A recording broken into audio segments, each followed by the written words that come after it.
Welcome to my YouTube channel. सभी बेरोजगार छात्रों को मेरा बहुत बहुत नमस्कार। मैंने कई बार सोचा कि इस पर वीडियो बनाया जाए कि नहीं बनाया जाए। फिर मैंने देखा कि बहुत सारे कोचिंग सेंटर, बहुत सारे टीचर, बहुत सारे छात्रों ने इस मुहिम को जब स्टार्ट किया है तो क्यों ना हम भी इसमें सहयोग लें और जो भी पॉइंट ऑफ व्यू से जो चल रहा है हमारी सरकार में उसको भी हम यहाँ पर बात करेंगे कि किस तरीके से हमारी सरकार हमारे साथ ये खेल खेल रही है। तो कुछ हम यहाँ पर आंकड़े मैं आपको बताऊंगा कि किस तरीके से ये सब हुआ है ना। वैसे देखा जाए तो मैं कभी भी किसी भी पॉइंट पर आज तक नकारात्मक वीडियो नहीं बनाता हूँ। अभी तक मैंने जितने भी वीडियो बनाए हैं सभी पूरे स्टडी से रिलेटेड हैं। ये मेरा पहला वीडियो है जो मैं किसी भी प्रकार की सामाजिक गतिविधि से रिलेटेड वीडियो बना रहा हूं, क्योंकि ये बहुत ही ज़रूरी मुद्दा हो चुका है। क्योंकि जब हम पढ़ाई करते हैं तो हम ये सोचकर पढ़ाई करते हैं कि कहीं ना कहीं हमारी जॉब लगेगी, कहीं ना कहीं हमें सफलता मिलेगी, लेकिन हमें ये पता नहीं है कि हमारे साथ क्या हो रहा है, हमारे साथ सरकार किस तरीके का खेल खेल रही है। और मैं किसी भी पार्टी के बारे में बात नहीं करूंगा, मैं सब पार्टियों को कहूंगा, क्योंकि जितनी भी पार्टियां रही हैं, चाहे वो केंद्र सरकार हो या चाहे सारे राज्यों में हो, सभी का यही सिस्टम है। क्योंकि यहाँ पर हम कुछ उदाहरण भी लेंगे, कुछ मैं आपको ऐसे एग्जाम्पल बताऊंगा जिससे ये प्रूफ हो जाएगा कि हाँ ये बात बिल्कुल सही है। तो ये मुहिम स्टार्ट हो चुका है और इस मुहिम को हमें डिजिटल माध्यम से इतना आगे तक ले जाना है कि सरकार मजबूर हो जाए भर्ती देने पर, और वो भर्ती दे, राज्य में भी दे और केंद्र की भर्तियां भी निकाले। और उनसे हमें एक चीज मांगना है कि अब जो भी भर्तियां आएंगी उनका पूरा एक टाइमलाइन होगा, पूरा एक सिनेरियो होगा कि इस समय में ये पेपर होगा। जैसे बोर्ड का पेपर होता है, 12th का पेपर होता है कि भाई मार्च में पेपर होना है, मतलब होना है, ठीक है। तो उससे क्या है कि हम उस समय से पहले से तैयारी करना स्टार्ट कर देते हैं, क्योंकि हमारा विजन क्लियर रहता है कि इस समय पेपर होगा, पेपर देना है और क्लियर करना है, फिर इसके बाद ये करना है, फिर इसके बाद ये करना है। क्योंकि हर एक चीज का टाइम निर्धारित होना बहुत जरूरी है, क्योंकि अगर टाइम को हम बर्बाद करते हैं तो टाइम हमें बर्बाद कर देता है। और ये जो बेरोजगारी का मुद्दा है ये हमारा बहुत टाइम बर्बाद कर चुका है। और हमारे कुछ भाई बंधु ऐसे हैं जो ओवर एज हो चुके हैं, जिन्हें बहुत आशा थी, जिन्होंने अपना पूरा जीवन पढ़ाई में खपा दिया है और एक अंतिम जो इच्छा थी कि मैं गवर्नमेंट में सेवा दूं और मुझे वो नौकरी प्राप्त हो, तो वो ओवर एज हो चुके हैं। किसकी वजह से? इसी की वजह से। घोषणा होती है, उसके बाद नोटिफिकेशन आता है, फिर उसमें 6 महीने लग जाते हैं, फिर उसमें 1 साल लग जाता है, फिर रिजल्ट आता है ना, फिर पेपर होता है, फिर रिजल्ट आता है, फिर रिजल्ट आने के बाद नियुक्ति नहीं होती। इतनी सारी समस्याएं इस सिस्टम में रख दी हैं। और साथ ही साथ अब भाई साहब NRA लेके आए हैं और CET लेके आए हैं, है ना। अभी तक इनसे यही जो चरण है ये क्लियर ये कर नहीं पा रहा है ढंग से, और ये लेकर आ गए। अब ये क्यों लेकर आए हैं मैं आपको अभी बताऊंगा कि इसका वास्तविक कारण क्या है, इनकी क्या रणनीति है। कुछ नहीं है, कुल मिला के जो भर्तियां आती हैं वो चुनावी लॉलीपॉप होता है, और चुनावी लॉलीपॉप देने के बाद, चुनाव निकालने के बाद उस भर्ती पर कभी कोई निर्णय ही नहीं लिया जाता। अभी आप देख रहे हैं कि कितनी भर्तियां पेंडिंग में पड़ी हुई हैं, है ना। किसी का एग्जाम पेंडिंग है, किसी का कुछ पेंडिंग है, लेकिन हमारी सरकार को कोई चिंता नहीं है। ना सरकार उस पर बात करती है ना सरकार उस पर कुछ डिस्कशन करती, ना कुछ उस पर जवाब देती। तमाम तरीके की योजनाएं आती हैं, है ना। एक भी योजना मुझे ऐसी नहीं लगती कि जो सही हो। कोई भी योजना आप तक पहुंचे इसकी कोई गारंटी नहीं है। उसमें तो उन मुद्दों को उठाओ ना जो इस भारत में जरूरी हैं, जैसे स्टूडेंट का मुद्दा है, बेरोजगारी का मुद्दा है ना, जो मजदूर वर्ग है उनका मुद्दा है, कृषि का मुद्दा है। ये मुद्दा क्यों नहीं उठाते? मन की बात करेंगे, मन की बात। अरे मन की बात तो बहुत हो गई, हमारे मन की बात कौन करेगा? और मन की बात को सुनेगा कौन? मन की बात करने से कुछ नहीं होता, मन की की बात पर अप्लाई करना बहुत जरूरी होता है। ये बात बहुत गहरी बात है ना। क्योंकि बात कह देने से उतनी उस तरीके से वो इंप्लीमेंट नहीं हो जाती कि आपने बहुत बढ़िया तरीके से मंच बना दिया, उसे इस तरीके से उस भाषण को तैयार किया और उसे प्रस्तुत किया, है ना, तो मजा आ गया और उससे सब कुछ हो गया। कभी आप इन परिवारों के बारे में सोचिए, इन परिवारों की जो पूरी उम्मीदें हैं अपने बच्चों पर टिकी होती हैं, अपने युवा पर टिकी होती हैं कि भाई युवा आगे बढ़ेगा, सफल होगा जिंदगी में, तो हमारा भी नाम होगा, हमारा भी जीवन अच्छे से कट जाएगा। हम तो जीवन में कुछ नहीं कर पाए, लेकिन हमारा बच्चा, आप देखते होंगे आज के समय में ऑटो वाला, रिक्शा वाला रिक्शा खींचता है दिन भर, लेकिन अपने बच्चे को एक प्राइवेट, एक बड़े अच्छे स्कूल में पढ़ाता है। क्यों पढ़ाता है? आप मुझे बताओ कि आप अभिभावक होंगे, कोई ना कोई होंगे, तो आप अपने बच्चों को क्यों पढ़ाते हो? पढ़ाने का उद्देश्य क्या है? पढ़ाने का उद्देश्य यही है ना कि बच्चा सफल हो जाए और एक दिन एक अच्छे पद पर पहुंचे और अपनी जो इज्जत है, अपना जो एक गरिमा होती है समाज में, उसको प्राप्त करे। लेकिन ऐसा हो पा रहा है क्या? वैकेंसी नहीं आ रही, ऊपर से ये कोरोना का और बहाना मिल गया इनको शराब में बहाना नहीं दिखा, शराब में इनको बहाना नहीं दिखा, क्योंकि शराब में तो पढ़े लिखे व्यक्ति होते हैं। शराब लेने पीएचडी वाला व्यक्ति जाता है, उसको पता होता है कि वायरस कैसे फैलता है। वो इतने बढ़िया तरीके से शराब लेगा कि वायरस फैलेगा ही नहीं, क्योंकि उसे तो उसका पूरा प्रिवेंशन पता है ना, क्योंकि बहुत पढ़ा लिखा व्यक्ति है। और जहां स्कूल कॉलेज हैं वहां सब गवार बैठे हैं, वहां जाएंगे तो वहीं कोरोना फैलेगा, इसलिए वो पूरा सिस्टम बंद है। और सरकारी जितने भी फायदे वाली चीजें हैं वो सब चालू हैं, क्योंकि वहां तो कोरोना है नहीं। और यहां अच्छा देखो एक चीज और, इसमें तो बहाना है ही स्कूल कॉलेजों में, ऊपर से क्या कहते हैं कि एग्जाम भी नहीं होगा, भर्ती भी नहीं आएगी, रिजल्ट भी नहीं देंगे, कोर्ट भी नहीं खुलेगा, कोर्ट में कोई मुद्दा है तो वो भी पड़ा, सब कुछ का बहाना ये इनको मिल गया है कोरोना, सब कुछ का ओवरऑल, कहीं से दूर दूर से लेकर कोई इनको लेना देना नहीं है। लेकिन अब इनको इस चीज का जवाब मिलेगा, क्योंकि अब जो है, अब एक मुद्दा छिड़ चुका है युवाओं का। अब इनको नहीं पता कि अभी क्या होने वाला है ना, अब इनको ये पता नहीं है कि क्या होने वाला है, और अभी तक तो क्या हो चुका है ना। अब इनको चुनाव में पता चल जाएगा इस बार, क्योंकि अगर जो युवा वर्ग है, देखो किसी भी समाज का सबसे शक्तिशाली जो वर्ग है वो युवा ही होता है, युवा ही होता है। जिस तरफ युवा चल देता है उस तरफ जमाना भी चल देता है। ये कहा जाता है कि जिस तरफ युवा चलता है उस तरफ जमाना चल देता है। अगर युवा ने जरा सा भी कुछ कर दिया ना तो पूरा खेल खत्म हो जाएगा। अरे ये तो छोड़ो, आज से कई साल पहले, 100-200 साल पहले, 400 साल पहले भी जब इस तरीके की राजनीति हुई थी तो लुई सोलमे को भी नहीं छोड़ा था, लुई सोलमे को भी नहीं छोड़ा था। और उसको पकड़ के युवाओं ने और एक शिक्षित वर्ग ने दोनों हाथ कसकर और उसे जो सर है वो धड़ से अलग कर दिया था। उस समय जब लोग पढ़े लिखे नहीं थे, है ना, तो जो भी उस समय के शिक्षित लोग थे उनने ये कारनामा कर दिखाया था।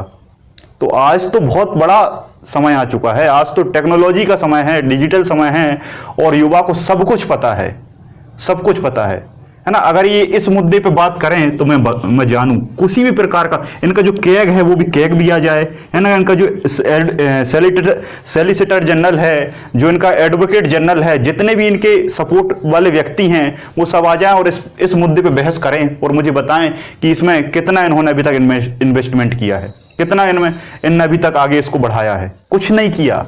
अभी मैं आपको आंकड़े बताता हूं। देखो रेलवे एनटीपीसी कब आया था? जस्ट चुनाव से पहले, जस्ट चुनाव से इन्होंने पहले लॉलीपॉप दिया, बढ़िया तरीके से बहुत सारी वैकेंसी निकाली, है ना। उसके बाद भले उसमें उतनी वैकेंसी ना हो, क्योंकि उसके बाद हम प्राइवेटाइजेशन करने लगे, क्योंकि प्राइवेट करेंगे तो रोजगार बढ़ेगा, है ना। क्योंकि वादा हमने क्या किया था?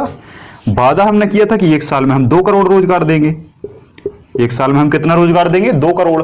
मैं केवल यहां पर बीजेपी की बात नहीं कर रहा, क्योंकि बीजेपी की बात नहीं है, यहां पर किसी भी राज्य में कोई भी पार्टी हो, चाहे उससे पहले पार्टी रही हो, सबका यही काम है।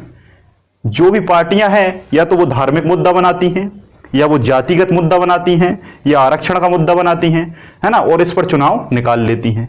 इसकी बात कोई सरकार ने नहीं की। मैं सब छुट्टा कहता हूं, सब सरकार से, किसी सरकार ने इस पॉइंट पर बात नहीं की, किसी भी सरकार ने। और अगर की भी है तो उसे इंप्लीमेंट नहीं किया, स्पष्ट तौर पर बात है।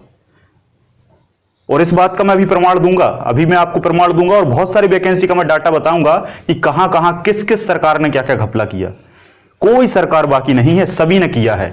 लेकिन अब हमें यह दिखा देना है कि युवा में कितनी शक्ति है ना। तो आप भी मिल जाइए, हम भी मिल जाइए। इतना पैसे का क्या करोगे जीवन में, है ना। वहां जब जाओगे मरने के बाद तो क्या जवाब दोगे?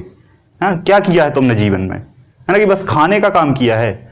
अरे खाओ भी, मैं मानता हूं, लेकिन कम से कम गरीब वर्गों को तो देखो। क्योंकि किसी भी परिवार में, किसी भी वर्ग में अगर कोई भी अगर सबसे अहम मुद्दा है ना, तो वो उस परिवार के जो प्रमुख व्यक्ति होता है ना, जो रोजगार युवा होता है, कि युवा को आगे चल के रोजगार मिलेगा, वो सफल होगा और अपने परिवार को वो संभालेगा। युवा पे पूरी निगाहें होती हैं। भले ही आप योजनाएं कम दो, आप किसी भी प्रकार का कोई भी काम है उसको थोड़ा सा धीमा कर दो, लेकिन इस चीज में धीमा नहीं होना चाहिए। अगर ये पीछे चला गया ना तो पूरा समाज पीछे चला जाता है, पूरा देश पीछे चला जाता है। छोटी सी छोटी वैकेंसी आती है, करोड़ों फॉर्म डलते हैं। ये करोड़ों फॉर्म क्यों डलते हैं? क्योंकि ये बताते हैं कि बेरोजगारी कितने हद तक बढ़ चुकी है। अरे जितनी ऑस्ट्रेलिया की जनसंख्या नहीं है उससे ज्यादा हमारे यहां बेरोजगार हैं। और कभी ऐसा देखो, अभी तक इतने सारे दल बनते थे, है ना, कि भाई शिक्षा विभाग का आंदोलन हो रहा है ना, बैंकों का आंदोलन हो रहा है, लेकिन कभी ये नहीं सोचा था कि बेरोजगारी का भी आंदोलन होगा और बेरोजगारी का भी एक दल बनाया जाएगा। ऐसी स्थिति आएगी ये कभी नहीं सोचा था किसी भी व्यक्ति ने। हर साल इतने पद डिक्रीज हुए, इतने पद कमते गए कमते गए कमते गए कि आज वो पानी सर से ऊपर जा चुका है, जहां सांस लेने की भी जगह नहीं है। इतनी सारी वैकेंसी के वादा किया था कि हर साल 2 करोड़ वैकेंसी आएंगी। हर साल 2 करोड़ वैकेंसी दूर की बात है, इन्होंने हजारों वैकेंसियों को इतना कम कर दिया है कि अब उनमें फॉर्म डालने में भी शर्म लगती है कि यार फॉर्म डाला जाए कि नहीं डाला जाए, क्या होगा। हर साल इतनी वैकेंसी कमी है। मैं भी आपको एक आंकड़ा बताता हूं, ये जो एनटीपीसी का एग्जाम है ये कब आया था? जस्ट चुनाव से पहले। चुनाव निकालना था इसलिए एनटीपीसी का वैकेंसी दे दी। अब इसमें भी देखो चरण बने हैं अलग अलग। पहले क्या होता है, भाषण में कहा जाता है, भाषण में कहा जाता है कि हाँ भाई हम रोजगार देंगे, है ना, जनता खुश, जनता खुश। अब कह दिया, उसके बाद उसका जो नोटिफिकेशन है वो जारी होगा, उसमें 6 से 8 महीने 1 साल लगा दिया कि हाँ हाँ करेंगे, अभी तो हमारी सरकार आई है, अभी सरकार आई है, 1 साल सरकार लेगी, फिर उसके बाद नोटिफिकेशन जारी करेगी। 1 साल ने भाषण के बाद नोटिफिकेशन में लगा दिया। और जरूरी नहीं है कि वो आ भी जाए, बिल्कुल जरूरी नहीं है, आ भी गया जैसे मैसे करके, फॉर्म डालना स्टार्ट होने में 6 महीने लगा दिए कि भाई अगले 6 महीने बाद फॉर्म डलेंगे। और वो भी कोई फिक्स नहीं है ना। हमारी जो लड़ाई है वो केवल इसी से है कि आप सारी टाइमलाइन को, आप सारे शेड्यूल को एक फिक्स उसमें बना के देंगे कि इस समय एग्जाम, भले ही वैकेंसी कम दो, आप भले ही वेतन कम दो, कुछ भी करो, लेकिन आप हर एक चीज का एक सिस्टमेटिक वो करके देंगे कि जिसमें से स्टूडेंट भटक ना पाए। अभी मैंने देखा है बहुत अच्छे से अच्छे पढ़े लिखे स्टूडेंट जिन्हें सब कुछ आता है वो बिल्कुल भटक चुके हैं। वो कहते हैं कि सर क्यों पढ़े, हम पढ़ के क्या कर लेंगे जब वैकेंसी नहीं है। तो तुम चाहे history, geography, polity, maths, reasoning, Sanskrit, English सब कुछ पढ़ के बैठ जाओ, पूरा कमांड बना के रख लो, क्या करोगे? आपका भी कुछ नहीं होगा और हम लोगों का भी कुछ नहीं होगा। तो आज हमें इस मुद्दे को इतना ज्यादा फेमस करना है सोशल मीडिया पे हर कहीं, है ना। और 4 तारीख में जो हमारा भोपाल में हो रहा है तो वहां जाकर भी हमें बिल्कुल सारे लोगों को इकट्ठा होना है। तो इस एनटीपीसी में इन्होंने इतनी सारी भर्तियों की बात की। अब इसमें सोचो 2 से 3 करोड़ लगभग 2-2.5 करोड़ इसमें फॉर्म डले और 12 से 13 अरब रुपया इकट्ठा हुआ। इसमें 12 से 13 अरब रुपया इकट्ठा हुआ। सोचिए आप, 12 से 13 अरब रुपए इन्होंने इकट्ठा कर लिए केवल एक वैकेंसी में। अभी मैं सारी वैकेंसियों का पूरा लेखा जोखा बताऊंगा आपको कि किस तरीके से इन्होंने घपला किया है इसमें। अब इतना जो पैसा है 12-13 अरब, अब इस पैसे पे कितना ब्याज आया होगा इतनी साल में? 2 से 3 साल हो गया है, अभी तक कोई अता पता नहीं है कि कब एग्जाम होगा, कि कब क्या होगा, कब रिजल्ट आएगा कि नहीं आएगा, भगवान जाने, किसी को कुछ नहीं पता। और मुझे ये दिन सुबह से लेकर शाम तक करते क्या है मुझे ये समझ में नहीं आता। 3 साल में एक बार वैकेंसी आती है, 3 साल में एक बार इनको एग्जाम कंडक्ट बस कराना है, वो भी नहीं कर सकते। पता नहीं किस चीज का पैसा लेते हैं। अरे जब ऊपर जाओगे तो क्या मुंह दिखाओगे? क्या अच्छा, यहां तुम इसलिए आए हो, पैसा खाने आए हो कि कुछ अच्छा काम करने आए हो दूसरों के लिए? मुझे ये समझ में नहीं आता। कितना कमाओगे, कितना कमाओगे? दूसरों को लेकर भी तो चलो। जब तुम्हें जनता ने उस पद पर पहुंचाया है, अगर कोई आवाज उठाता है तो उसे एंटी नेशनल घोषित कर दिया जाता है, देशद्रोही है। रोजगार की मांग करने वाला अगर कोई देशद्रोही है तो सारा देश देशद्रोही है। वो मैं मानता हूं, मैं भी देशद्रोही हूं अगर मैं रोजगार की बात करने में देशद्रोही हो जाता हूं तो। संविधान आता नहीं है, संविधान की बातें करते हैं। संविधान के अभी आर्टिकल पता नहीं होंगे सालों, किसी एक भी व्यक्ति को। संविधान की बातें करेंगे कि संविधान में ये है, यहाँ वो है, दुनिया भर की बातें। एक वैकेंसी का तो एग्जाम करा नहीं पाते आप। इतना पैसा इकट्ठा हुआ, इस पर कितना ब्याज आया होगा, उसका कोई लेखा जोखा नहीं है, कोई उस पर पूछने वाला नहीं है, कोई उस पर कुछ बताने वाला नहीं है, और न कैग कुछ कहता न कोई कुछ कहता, चल रहा है भाई जैसा चल रहा है ना। उसके बाद ग्रुप डी, देखो चुनाव हो गया, चुनाव के लिए दिया था, बस एक बात, बस यही बात याद रखना है, चुनाव के लिए वैकेंसी दी थी, एग्जाम आज तक नहीं हुआ। एक चीज और, 500 रुपए ले लिए, 500 रुपए ले लिए, ये कह के कि हम 400 रुपए लौटाएंगे। अरे भाई 400 जब लौटाने ही थे तो 500 लिए क्यों? 500 लिए क्यों? 100 रुपए में फॉर्म डालते ना आप, ये 400 रुपए लौटाने का क्या काम है? आप यहां किसी भी व्यक्ति को गवर्नमेंट जॉब दे रहे हैं कि एक दलाली कर रहे हैं? मुझे ये बता दो, दलाली चल रही है कि हाँ? अगर आपको ब्याज लेना है, कुछ भी करना है, तो आप आरबीआई के फंड को उठाइए ना, उसको डालिए। आपकी सरकार में पैसा नहीं है क्या? नोटबंदी करके तो आपने काला धन इतना इकट्ठा कर लिया, कहां है वो काला धन? उस पर ब्याज वसूलिए, उसको आप जमा करिए बैंकों में। बेचारे स्टूडेंट कैसे कैसे करके एक फॉर्म डालता है, ये आप कभी नहीं समझ सकते, कभी नहीं समझ सकते। अगर 400 रुपए का फॉर्म आता है तो वो 200 रुपए पापा से लेता है, 100 रुपए दोस्त से लेता है ना, 100 रुपए मम्मी से लेता है, कैसे कैसे करके वो, अगर कभी कभी उसके पास घर में भी पैसा नहीं होता तो वो उधार मांग के पैसा फॉर्म डालता है। आप नहीं समझ सकते इस चीज को। स्टूडेंट बहुत बुरी स्थिति से गुजरता है इसलिए ताकि उसे एक दिन गवर्नमेंट जॉब मिल सके और वो अपने परिवार को स्टेबल कर सके। और किसी को कोई मतलब नहीं है, चाहे मरो साले, तुम कहीं से लाओ, कुछ करो, हमें तो बस हमारा पत्ता जमाना है। अगर ये 400 रुपये वापस ही करने थे तो ये मुझे ये समझ में नहीं आता कि 500 लिए क्यों गए हैं, है ना? अगर तुम्हें ब्याज इकट्ठा करना है तो बस यही मिले थे बेचारे, है ना? तो जितने भी सरकारी कर्मचारी हैं उन पर लगाओ ना, वो 50-50 हजार उनकी तनख्वाह है और साले 1-1 लाख रुपए से ऊपर कमा रहे हैं काले धन में, है ना? वहां छापा नहीं मारोगे, है ना? जो 2 नंबर का माफिया ऐसा पैसा हर कहीं कमा रहे हैं, 2 नंबर का सब चल रहा है, पूरा काम कोरोना में बंद नहीं हुआ। कोरोना में शराब बिकना बंद नहीं हुआ, बल्कि दुगने तिगने उस पर बिका, दुगने तिगने रेट पर बिका, लेकिन किसी ने कोई आवाज नहीं उठाई। वहां कोई गलत नहीं हुआ, शराब से कोरोना फैला, वहां कोई दिक्कत नहीं है ना? क्यों? वहां तो हमारा फायदा है। ग्रुप डी क्या नहीं कहना इस पे, तो क्या नहीं कहना, क्या एग्जाम था, क्या पेपर करवाया इसका, है ना? इसके बाद एसएससी, भाई साहब एसएससी 2016 में एग्जाम आया,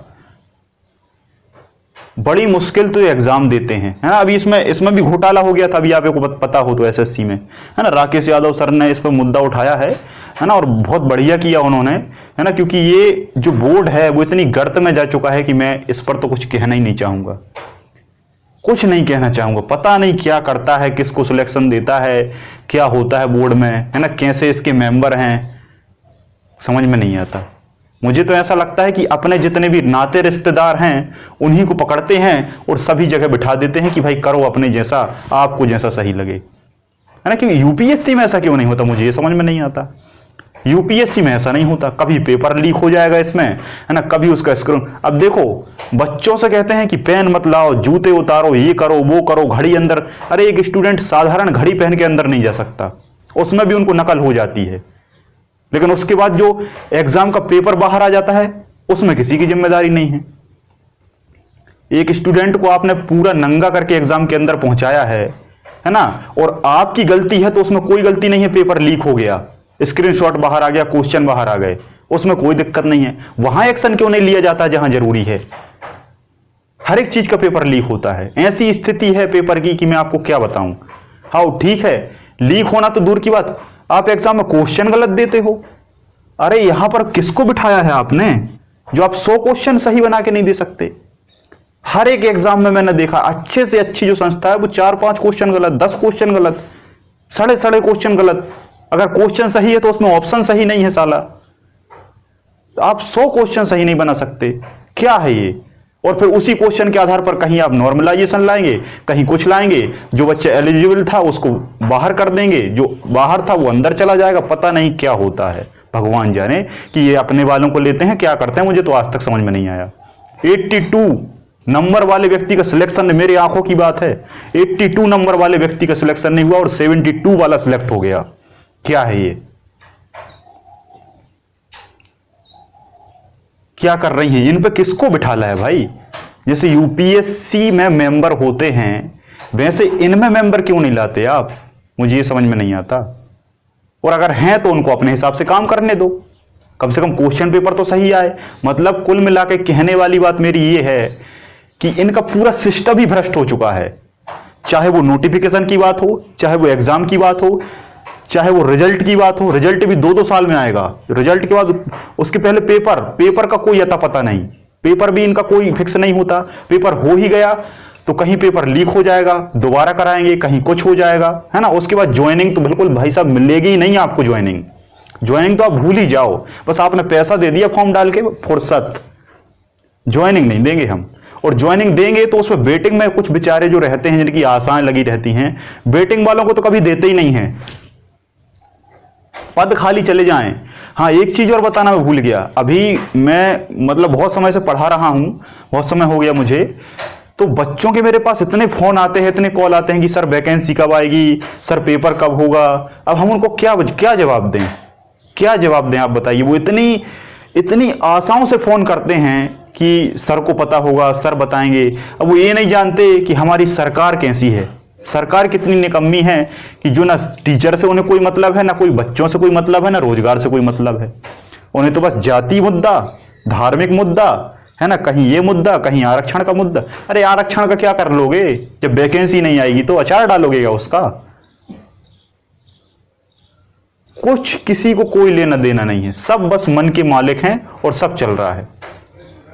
उसके बाद एसएससी का तो मैं कुछ कहूंगा ही नहीं, है ना। मतलब बढ़ाते जा रहे हैं और इसकी ज्वाइनिंग अभी तक नहीं हुई है और इसी से मुद्दा उठा हुआ है, इसी से।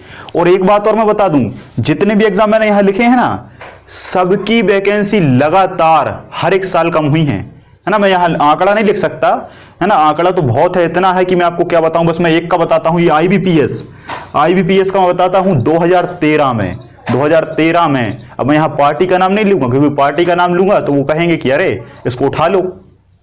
तो पार्टी अब जो भी रही हो, 2013 में 21,000 वैकेंसी आई थी आईबीपीएस में। 21,000 कुछ थी, 21,263 थी शायद। 21,000 वैकेंसी आई थी आईबीपीएस में 2013 में। 2014 में हमारी सरकार आई और सरकार ने क्या कहा? रोजगार देंगे, 2 करोड़ रोजगार देंगे। और उसी रोजगार के दम पे सरकार आई। चलो 1 साल देखा ठीक है, 2 साल देखा ठीक है, चलो भाई थोड़ा सा सेटल होने में सरकार को समय लगता है, ठीक है। लेकिन कब तक ठीक है? आज तक वो नहीं सुधर पाए, आज भी वही स्थिति है।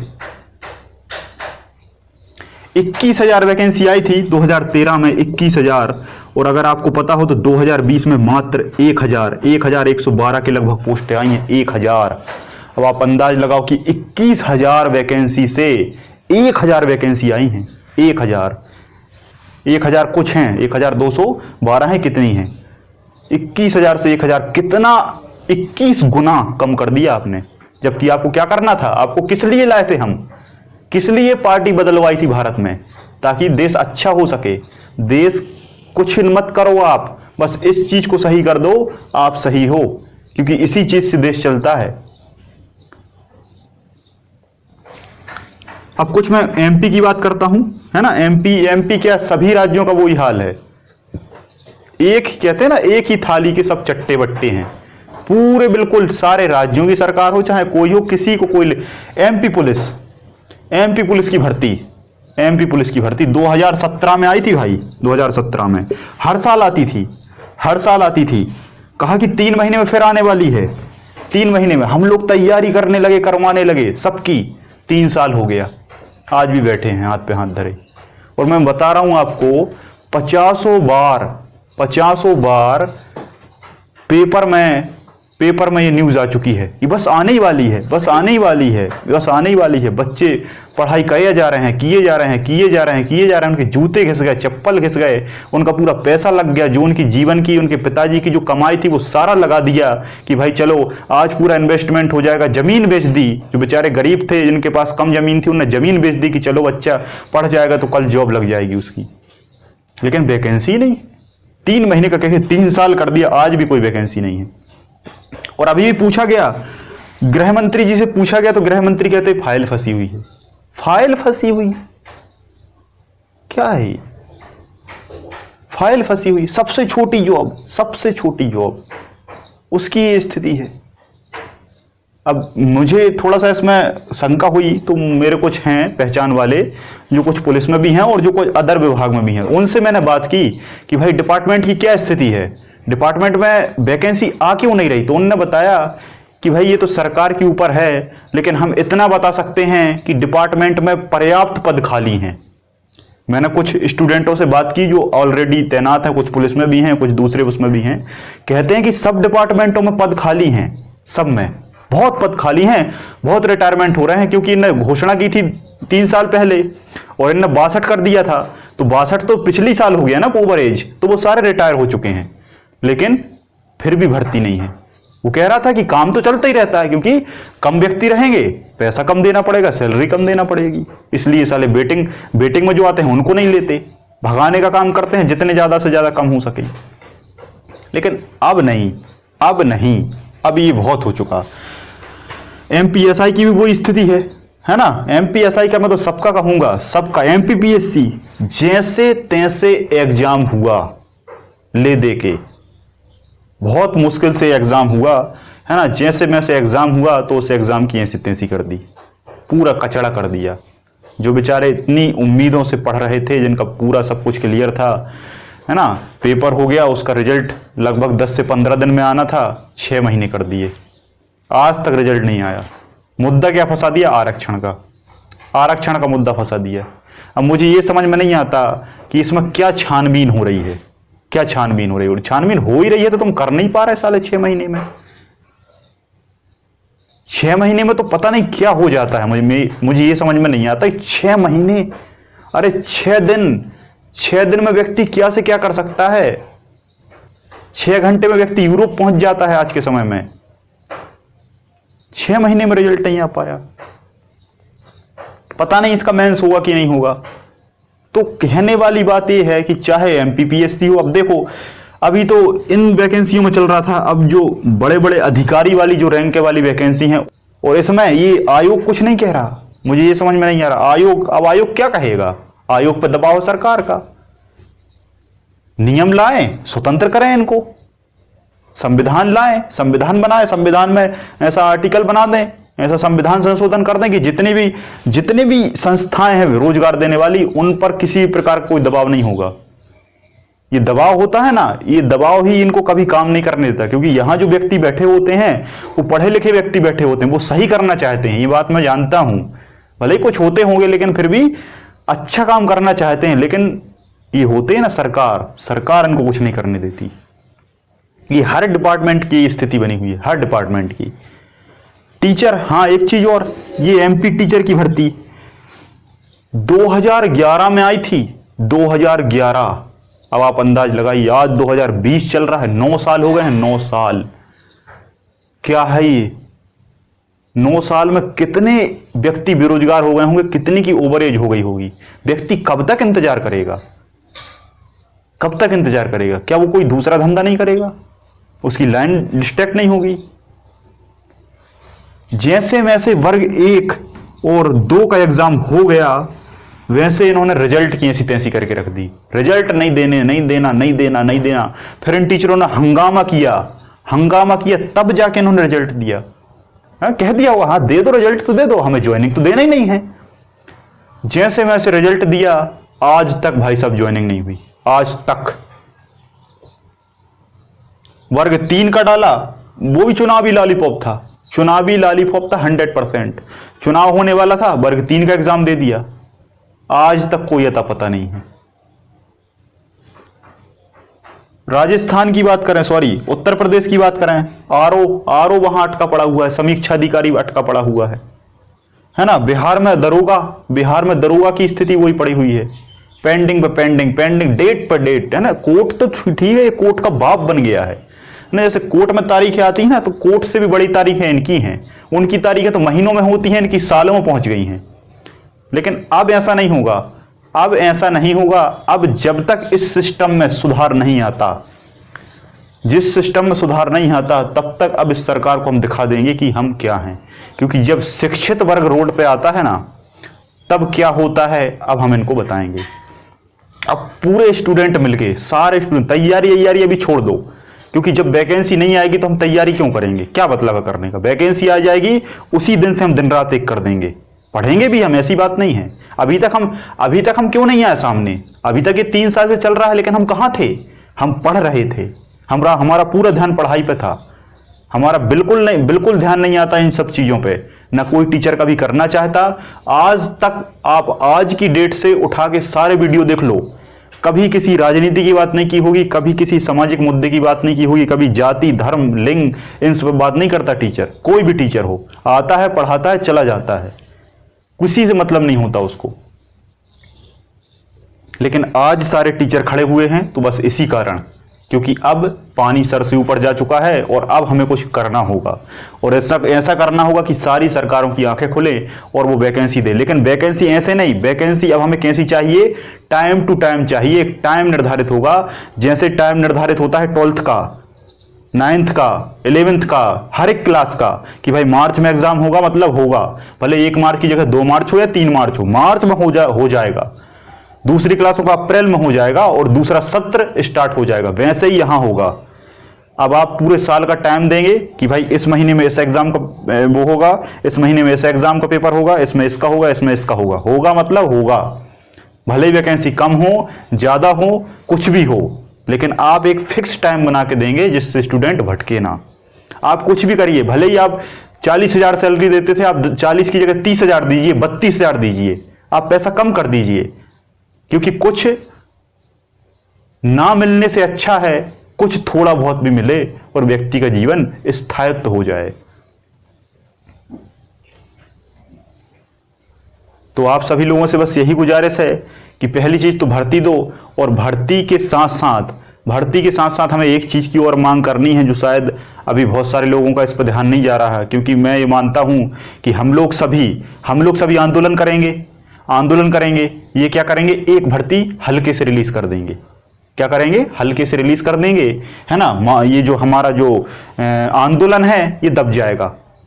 बात समझ में आ रही है। अभी हमारा एक हैशटैग चल रहा है एमपी पुलिस भर्ती दो, तो एमपी पुलिस भर्ती दो में क्या हो रहा है कि लोग एमपी पुलिस की बात कर रहे हैं। अब कुछ लोग एमपी पुलिस का फॉर्म नहीं डालते तो बेचारे वो लोग कहां जाएंगे, है ना। तो हमें यहां एमपी पुलिस भर्ती दो नहीं, एमपी गवर्नमेंट भर्ती दो। भर्ती किसी भी डिपार्टमेंट की हो चाहिए, लेकिन एक बात हमेशा याद रखना कि अभी ये लोग क्या करेंगे, अगर हम लोगों ने ये आंदोलन को थोड़ा सा बदला नहीं तो ये हमारे साथ गेम खेलेंगे। गेम क्या खेलेंगे, अभी हमारा आंदोलन बहुत तीव्र पहुंच चुका है, तीव्र पहुंचने के बाद ये सिंपल सा एक छोटी सी वैकेंसी रिलीज कर देंगे, छोटी सी, उस पर आंदोलन दब जाएगा और अगली साल से वही काम शुरू। फिर पेपर होने में कुछ समय लगेगा, फिर उसके बाद पेपर के बाद रिजल्ट आएगा, रिजल्ट के बाद ज्वाइनिंग फिर रोक देंगे किसी न किसी चुनाव के कारण। तो पहली चीज तो यह कि चुनाव का मुद्दा बीच में नहीं आना चाहिए, बिल्कुल नहीं आना चाहिए। अब मुझे एक बात बता दो कि ये लोग कहते हैं कि एनटीपीसी में जो इतना पैसा इकट्ठा हुआ है ना, ये पैसे के लिए हमें वेंडर नहीं मिला, हमें हमारा जो पैसा है वो नहीं बचा। अरे दुनिया भर की चीजें, जब चुनाव आता है तब सब कुछ सही हो जाता है। चुनाव के लिए अरबों पैसा खर्च कर दिया जाता है, इतने पोस्टर बनते हैं, इतने खर्चा होता है, सब को मैं क्या बताऊं, इतना खर्चा किया जाता है। चुनाव के लिए लुटा देते हैं पूरा पैसा, चुनाव जीत लेते हैं। चुनाव उसी डेट में होता है, लेकिन चुनाव का वोट लीक नहीं होता। हजारों बूथ बनाए जाते हैं, हजारों करोड़ों बूथ बनाए जाते हैं, जब वहां एक वोट लीक नहीं होता। लेकिन यहां साला एक पेपर लीक हो जाता है, एक पेपर एक दिन होना वही लीक हो जाता है। मुझे ये समझ में नहीं आता। वहां अरबों पैसा खर्च करने के लिए पैसा है, लेकिन यहां पेपर कराने के लिए पैसा नहीं है। कहीं वेंडर नहीं है, कहीं फाइल फंसी है, कहीं ये फंसा है, कहीं वो फंसा है। चल क्या रहा है ये। तो हमें क्या करना है कि पहली चीज तो हमारी जो मांग है वो केवल भर्ती के लिए नहीं है, भर्ती तो आएगी, वो तो इनको अब देना पड़ेगा, क्योंकि अब इनकी आंखें अब खुल चुकी हैं।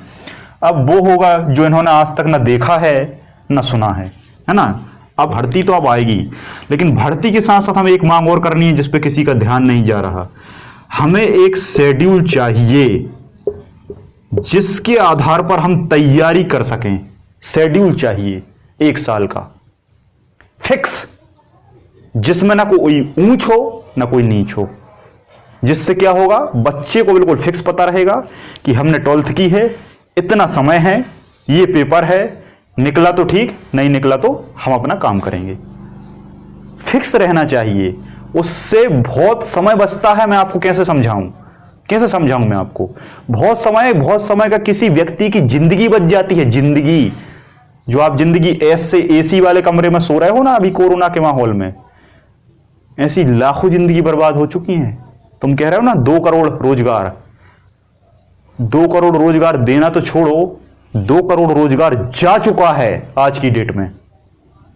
मिला तो दूर की, मिला तो एक रोजगार नहीं है, एक वैकेंसी नहीं मिली, 2 करोड़ रोजगार जा चुका है आज के समय में। और इस कोरोना के समय में इतने सारे वैसे तो नोटबंदी में ऐसी तैसी हो गई, नोटबंदी में लघु उद्योग कुटीर उद्योग जो है वो तबाह हो गए, तो वहां लोगों ने वहां फैक्ट्रियों से व्यक्तियों को निकालना शुरू कर दिया, बचा खुचा इस कोरोना ने पूर्ति कर दी। और कोरोना में आपने क्या किया, मुझे ये बता दो, क्या किया आपने कोरोना में, क्या किया? सोनू सूद बॉलीवुड व्यक्ति बसें लगा रहा था, बसें, एक आध सरकारी बस पहुंची वहां, एक आध सरकार के व्यक्ति ने खाना खिलाया कभी, एक आध सरकार की गाड़ी आई यहां? हमारे यहां आसपास तमाम तरीके के लोग आए, साले पैदल आए, पैदल 600 किलोमीटर। अभी मेरे यहां एक बंदा है, मेरे उससे बात की, 600 किलोमीटर साइकिल चला के आया है, वो साइकिल चला के आया है। और ऐसे एक नहीं, इतने लोग आए हैं, सरकार का एक भी सपोर्ट नहीं। थी कहां सरकार उस समय? वैक्सीन बना रही थी, वैक्सीन बन गया, रूस ने वो बना ली वैक्सीन। चीन आज बिल्कुल नॉर्मल है, जहां ये बना था, उत्पन्न हुआ था, वहां सब नॉर्मल है, वहां बहुत पहले सब खुल चुका है, लेकिन यहां कुछ नहीं है। अब पता नहीं डाटा कैसा दे रहे हैं, क्या चेक हो रहा है, मुझे तो कुछ समझ में नहीं आता। मैं भी चेक कराने गया था सरकारी अस्पताल जब मैं बाहर से आया था, कोई व्यवस्था नहीं। बस आपका नाम क्या है, खांसी आती है, छींक आती है, घर जाइए, ये व्यवस्थाएं हैं। सरकार जांच की मशीन नहीं भेज सकती तो सरकार इलाज क्या देगी? ये कुछ नहीं, अपना जेब भर रहे हैं। मेरी बात समझ लो बहुत अच्छे से, हर एक फील्ड में, क्योंकि अब अभी तक क्या है, अभी तक वो वर्ग आंदोलन करते थे जो कुछ नहीं जानते, जो केवल चिल्लाना जानते हैं, ठीक है। लेकिन अब यहां ये बिल्कुल नहीं है। अब यहां हमें तो सब पता है कि कैसे आरबीआई काम करता है, कैसे कैग काम करता है ना। आपका जो चमचा है महान्यायवादी, वो क्या करता है, सब पता है, हम लोगों को सब पता है। तो अब आपको जवाब देना होगा सही हर एक चीज का, क्योंकि हम आपसे अब सब पूछेंगे कि कहां क्या हुआ और कैसे हुआ, ठीक है। तो हमें भर्ती तो चाहिए, लेकिन एक शेड्यूल चाहिए, जो शेड्यूल फिक्स होगा, जिससे बच्चा भटकेगा नहीं। ये सबसे बड़ा मुद्दा यही है ना। वैकेंसी आज तो आ जाएगी, लेकिन अगले 2 साल बाद वो स्थिति फिर बना देंगे लोग, अगले 5 साल बाद वो स्थिति फिर बना देंगे। तो आज मुद्दा उठा है, आज मौका है, तो ये मौका जाने ना पाए। इस मौके पे हमें आज ही एक ऐसा काम करना है कि हर एक साल का शेड्यूल बनेगा, सारी वैकेंसियां नियमित आएंगी और उसी डेट पे होंगी। और डेट के बाद एक चीज और निर्धारित होगी, रिजल्ट की, है ना। जैसे 11th का रिजल्ट आता है और 12th की क्लास स्टार्ट हो जाती है, और रिजल्ट आना ही है, मई में रिजल्ट आना है, जून में रिजल्ट आना है, फिक्स रहता है उनका, 1 महीने या 2 महीने। तो वैसा ही इसका भी रिजल्ट फिक्स होगा कि भाई 2 महीने मतलब 2 महीने, 2 महीने मतलब 2 महीने रिजल्ट चाहिए। और जब रिजल्ट आएगा तो ये बता देगा कि आपकी जो संस्था है वो सो नहीं रही। आप कहते हैं ना कि मैं 20 घंटे काम करता हूं, 50 घंटे काम करता हूं, 1000 घंटे काम करता हूं। अरे 8 घंटे तो कर लो। अगर 8 घंटे काम कर लिए ना, तो इस भारत का एक भी काम कभी गलत नहीं हो सकता, एक भी काम। क्योंकि पेपर चेक नहीं कर पाते आप। पेपर चेक, एक दिन में कितनी कॉपी चेक होती है पता है आपको? चेक की है कभी कॉपी? चेक कॉपी करो, 1 महीने में तो वो हो जाता है जो लोग कभी सोच नहीं सकते। लेकिन कराए जब तो कोई, किसी को मतलब हो तब तो। 2 महीने में किसी भी संस्था का रिजल्ट देना हो, आराम से आ सकता है, आराम से, बहुत आसान तरीके से, कोई बड़ी बात नहीं है इसमें। लेकिन देने वाला होना चाहिए, सोच होनी चाहिए। कहते हैं ना, सोच जैसी कर्म वैसा। तो आज कर्म करो, आज जो कर्म कर रहे हो ना, इसका फल भी भुगतना पड़ेगा। एक बात याद रखना, आज जो स्टूडेंट की बद्दुआएं आप लोगों को लगेंगी, इसका परिणाम भी आपको मिले। तो मैं अब ज़्यादा कुछ नहीं कहना चाहूँगा। हैशटैग एमपी पुलिस भर्ती दो, ये तो आपको पता ही होगा, है ना। साथ साथ में एक और है, हैशटैग एमपी गवर्नमेंट भर्ती दो, है ना। एक ये है हैशटैग बाइकॉट एसएससी चेयरमैन, एक ये है hashtag speak up for SSC railway student, speak up for SSC railway student, है ना। एक हैशटैग ये चल रहा है। ध्येय वाक्य क्या है? नौकरी नहीं तो वोट नहीं। नौकरी, ये बात पता है, एक चीज और बताता हूं मैं आपको। ये मुद्दा आज उठा है, ये बात मेरे मन के अंदर पिछले 3 साल से चल रही है, 3 से 4 साल से, 3 से 4-5 साल से मैं ये समझ रहा था कि ये स्थिति बनने वाली है, और इसी कारण मैंने आज तक वोट नहीं दिया। भले ही मैं ये कहता था कि यार मेरे अकेले, मैं ये भी सोच सकता था कि मेरे अकेले न देने और देने से क्या होता, लेकिन मुझे पता था कि सरकार क्या कर रही है। मैं बहुत अच्छे तरीके से जानता हूं, मैं एक नजर में समझ लेता हूं कि कौन सी सरकार का क्या मोटिव है ना। क्योंकि वो कहते हैं ना कि व्यक्ति को देखने से ही उसके गुण पता चल जाते हैं, है ना। एक अटल बिहारी वाजपेयी जी थे जिन्होंने क्या सरकार चलाई, आज भी उनका नाम लेकर दिल खुश हो जाता है।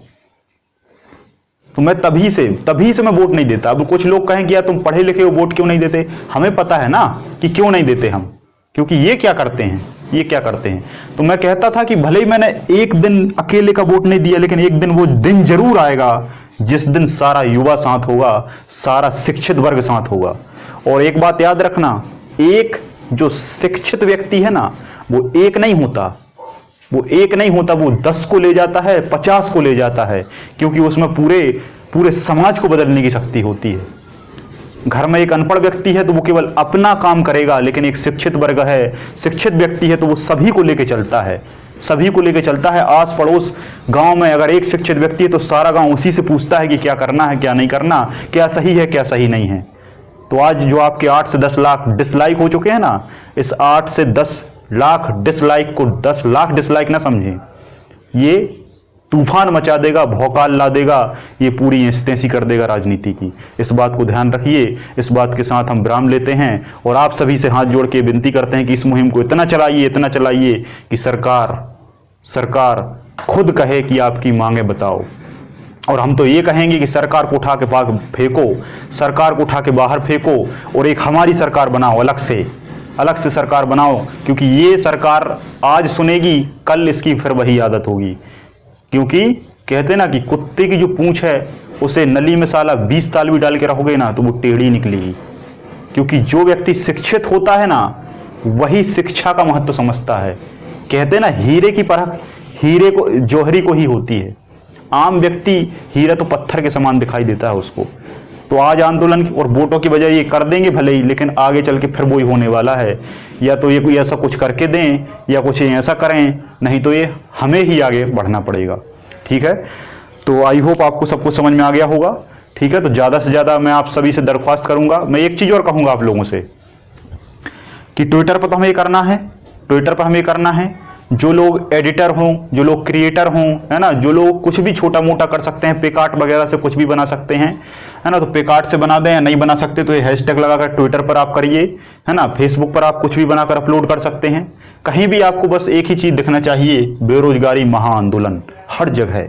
फेसबुक पर बना के अपलोड कर दीजिए, है ना। पेकार्ट में तो आप बना ही सकते हैं, व्हाट्सअप स्टेटस पर डालिए।